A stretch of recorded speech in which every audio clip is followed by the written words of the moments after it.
भारत के मुख्य निर्वाचन आयुक्त ज्ञानेश कुमार अपने मध्य प्रदेश के 2 दिवसीय दौरे के दौरान खंडवा जिले के प्रसिद्ध तीर्थस्थल ओमकारेश्वर पहुंचे और पदभार संभालने के बाद अपने पहले एमपी दौरे पर आए मुख्य निर्वाचन आयुक्त ने अपनी पत्नी अनुराधा के साथ भगवान ओमकारेश्वर ज्योतिर्लिंग के दर्शन किए। विशेष पूजन अर्चन कर शयन आरती में भी भाग लिया। दर्शन के बाद मीडिया से बातचीत में मुख्य निर्वाचन आयुक्त ने कहा कि साल 2003 में उन्होंने सभी 12 ज्योतिर्लिंग के दर्शन का संकल्प लिया था, जो आज 23 साल बाद ओमकारेश्वर में आकर पूरा हुआ है। ओमकारेश्वर के दर्शन करने के बाद सीईसी ज्ञानेश कुमार महेश्वर पहुंचे, जहां उन्होंने अपनी पत्नी के साथ मां नर्मदा की पूजा अर्चना कर नौका विहार किया और साथ ही देवी अहिल्याबाई की राजगद्दी के दर्शन, लोकमाता की प्रतिमा पर माल्यार्पण किया। साथ ही महेश्वरी साड़ी के बुनकरों से चर्चा भी की है।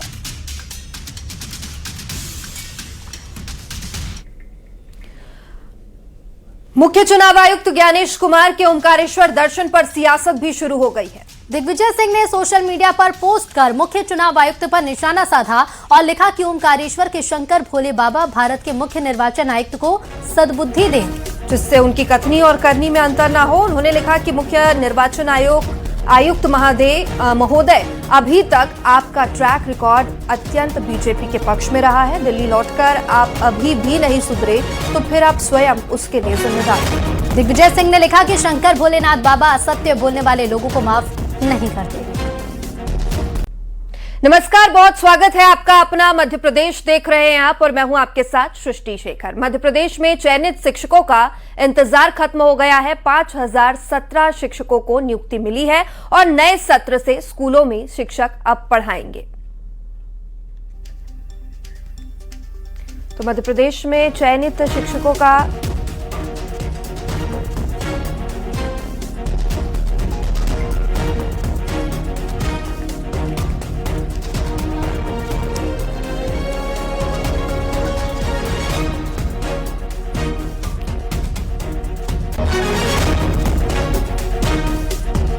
तो भोपाल से इस वक्त की बड़ी खबर बता दें। दतिया उपचुनाव से जुड़ी बड़ी खबर आपको बता रहे हैं, जहां पर 7 जुलाई तक प्रत्याशी का ऐलान कांग्रेस करेगी।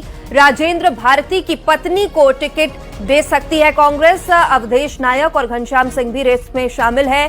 जिला कांग्रेस से प्रदेश अध्यक्ष ने रिपोर्ट मंगाई है। तो ये बड़ी खबर इस वक्त की दतिया उपचुनाव से जुड़ी। दतिया उपचुनाव के लिए 7 जुलाई तक कांग्रेस प्रत्याशी का ऐलान कर सकती है और यह भी खबर कि राजेंद्र भारती की पत्नी को इस बार कांग्रेस टिकट दे सकती है। इसके साथ ही अवधेश नायक, घनश्याम सिंह भी रेस में शामिल है। जिला कांग्रेस से प्रदेश अध्यक्ष ने रिपोर्ट मंगाई है। ज्यादा जानकारी के साथ हमारे सहयोगी रमाकांत दुबे हमारे साथ जुड़ गए हैं। रमाकांत, लगातार दतिया उपचुनाव के लिए माहौल बनता दिखाई दे रहा है और वहीं अब खबर यह कि राजेंद्र भारती की पत्नी को टिकट दे सकते हैं। इसके अलावा कौन कौन से नाम है जो रेस में शामिल? आज ही देखिए, मैं आपको बता दूं कि कांग्रेस जो है वो दतिया चुनाव को लेकर पूरी तरह से माहौल बनाने में लगी हुई है। कल ही जो है वो जीतू पटवारी और दिग्विजय सिंह दतिया पहुंचे थे, जहां उन्होंने कार्यकर्ताओं से सम्मेलन करके उनमें जोश भरा था और अब प्रत्याशी का नाम का ऐलान करने की भी तैयारी तेज हो गई है। 7 जुलाई को ये नाम तय किया जा सकता है। इसमें माना जा रहा है कि राजेंद्र भारती के परिवार से ही किसी को टिकट दिया जा सकता है। रेस में सबसे आगे उनकी पत्नी शोभा राजेंद्र भारती का नाम चल रहा है। इसके अलावा अवधेश और घनश्याम का नाम भी चल रहा है। अवधेश नायक 2023 में इनको कांग्रेस ने चुनाव दिया था, टिकट दिया था चुनाव में, लेकिन विरोध के चलते इनका टिकट वापस लेकर राजेंद्र भारती को उम्मीदवार बनाया गया था। तो एक बार फिर अवधेश नायक जो है वो टिकट के लिए अपनी जोर आजमाइश कर रहे हैं। तीसरा नाम घनश्याम सिंह का चल रहा है कि जो दतिया राजघराने से संबंध रखते हैं और कांग्रेस के वरिष्ठ नेता हैं, उनका नाम भी रेस में शामिल है। लेकिन माना जा रहा है कि टिकट जो है वो राजेंद्र भारती के परिवार से ही उनकी पत्नी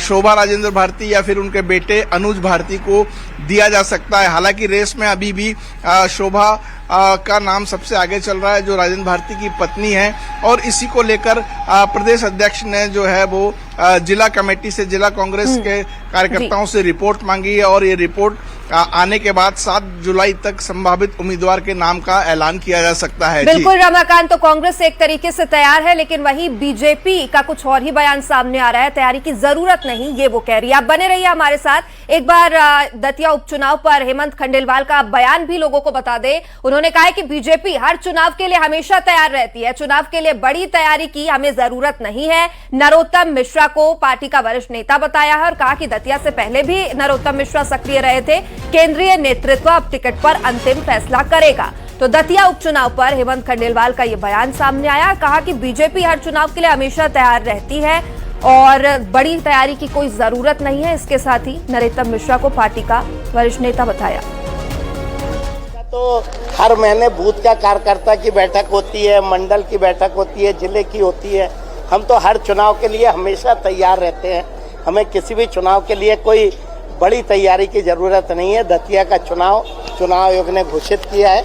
आने वाले समय में हम फॉर्म भराने का भी काम करेंगे। राष्ट्रीय हमारा नेतृत्व जिस भी उम्मीदवार का तय करेगा उसे चुनाव लड़ाने का काम करेंगे और भारतीय जनता पार्टी के कार्यकर्ताओं की मेहनत से हम वहाँ के लोगों का दिल जीतने का और विजयी होने का काम करेंगे। तैयारी कर रहे हैं, सब जगह चर्चा चल रही है। नरोत्तम मिश्रा जी हमारे वरिष्ठ और पार्टी के एक बड़े नेता हैं। हमारे नरोत्तम मिश्रा जी पहले भी चुनाव लड़े और लगातार दतिया में सक्रिय रहे, लेकिन उम्मीदवार का निर्णय हमारा केंद्रीय नेतृत्व, हमारे राष्ट्रीय अध्यक्ष नितिन नवीन जी और सारे लोग।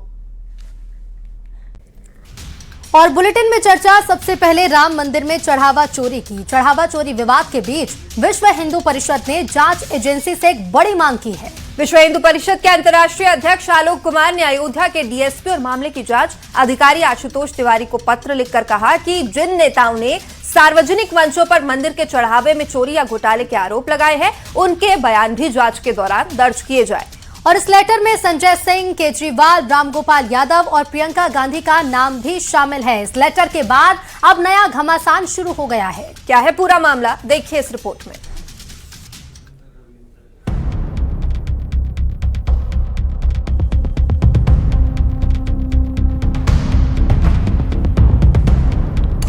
राम मंदिर चंदा चोरी मामले की जांच जैसे जैसे आगे बढ़ रही है, राजनीति भी उसी रफ्तार में चल रही है। अब विश्व हिंदू परिषद के अंतर्राष्ट्रीय अध्यक्ष आलोक कुमार ने अयोध्या के डीएसपी को पत्र लिखकर मांग की है कि वे संजय सिंह, केजरीवाल, रामगोपाल यादव, प्रियंका गांधी के बयान रिकॉर्ड करे और पूछे कि उनके पास चढ़ावा गबन के क्या सबूत हैं। इससे इन्वेस्टिगेशन में बहुत सहायता हो जाएगी। प्रोफेसर रामगोपाल यादव जी ने कहा कि 20,000 करोड़ से ज़्यादा का घपला है। हमारी तो जानकारी में इतने पैसे वहाँ आए ही नहीं। प्रियंका जी ने कहा है हजारों करोड़ का चढ़ावा आता है, हमारी जानकारी में नहीं है। अब ये बड़े लोग हैं, पढ़े लिखे लोग हैं, पब्लिक डोमेन में बड़े पदों पे लंबे समय से हैं, तो ये जिम्मेवारी से बोलते होंगे, किसी आधार पर बोलते होंगे। इनके पास में कुछ लोगों ने बताया होगा, कुछ कागज दिए होंगे, कुछ तो भी सामग्री होगी। तो मैंने सोचा कि अगर पुलिस इनसे प्रार्थना करे कि आपने ये बयान दिया है, आपके पास जो कागज है, जो जानकारी है, डॉक्यूमेंट है, गवाह पता है, हमको बताइए, हम सारा उपयोग करके जांच पूरी करेंगे। विश्व हिंदू परिषद ने जितने भी आरोप लगाने वाले राजनेता हैं, उनको बयान दर्ज करने की मांग की है। बीएचपी का कहना है कि रामगोपाल, केजरीवाल, प्रियंका गांधी सभी झूठे आरोप लगा रहे हैं। कह रहे हैं 20,000 करोड़ की चोरी हुई। ये जानकारी कहां से मिली?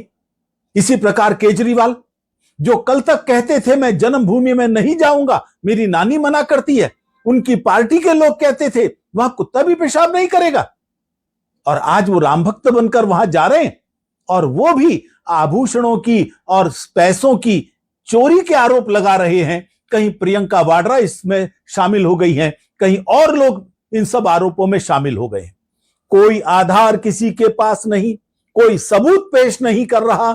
अब सीमाएं पार हो रही है, इसलिए हमने एसआईटी से मांग की है, इन्वेस्टिगेटिंग ऑफिसर से मांग की है, इन सबको भी बुलाइए। अब बीएचपी की मांग पर विपक्ष ने निशाना साधा है। कांग्रेस नेता राशिद अलवी ने कहा कि वीएचपी चंदा चोरों को बचाना चाहती है। चंदा चोरी वो लोग करते हैं और सवाल विपक्ष से कर रहे हैं। इतनी निंदनीय बात है। चोरी तुम करोगे, जवाब राम गोपाल यादव से और केजरीवाल से मांगोगे। डकैती तुम डालोगे और विपक्ष पे इल्जाम लगाओगे। इससे उनकी इज्जत और ज्यादा खराब होगी। उनको एहसास नहीं है कि आज देश की जनता उनके बारे में क्या विचार कर रही है। सरकार प्रभु श्री राम के नाम को आगे करके चुनाव तो लड़ती है, बाकी सारी चीजें तो करती है, लेकिन जो प्रभु श्री राम को भी ना छोड़े वो आम जनमानस को क्या छोड़ेगा। तो चंदा चोरों का बहिष्कार जो है उत्तर प्रदेश की महान जनता ने किया।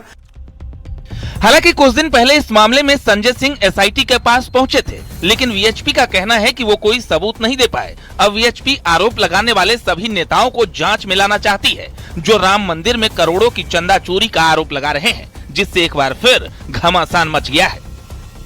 Bureau report, news 18।